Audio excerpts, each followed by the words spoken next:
بهلول!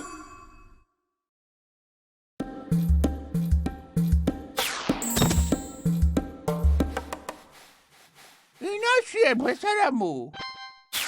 اینا شکایت ها و انتقادای مردمه. آن وقت از که؟ از مدیریت شما، از بریز و بپاش بن سلطان، از رشوه‌گیری داروغه، از گرون فروشی تاجر، از تشخیص‌های غلط دلاک، از منتقدان ما همه بیسوادن. چه بی‌ادب! خب منتقدای شما بیسوادن، منتقدای بن سلطان و داروغه و تاجر و دلاک چی؟ منتقدای من هم بیسوادن هم بیشعور. معلومه وقتی بابا بی‌ادب باشه بچه بددهن میشه.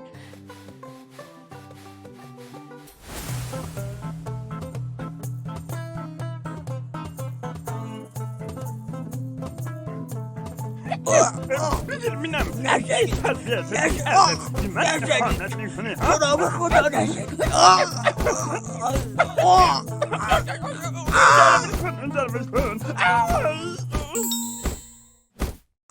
تو چرا دوباره این رعیت بدبخت رو میزنی داروغه؟ این رعیت پررو در حال انجام مأموریت به من اهانت کرده. رعیت تو به داروغه اهانت کردی؟ تقدیر من این بود جناب داروغه فحش ناموسی دادن، منم جوابشونو دادم. داروغه تو چرا به رعیت فحش دادی؟ وقتی رئیس اهانت کنه مرعوض فحش ناموسی میده.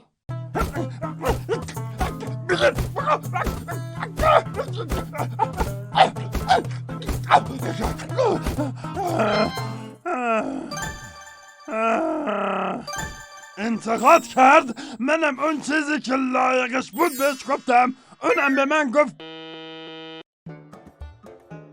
رعیت غلط کرده، تو ولش کن و هر چی دلت میخواد بخور. مردم بر دین حاکمانشان هستند.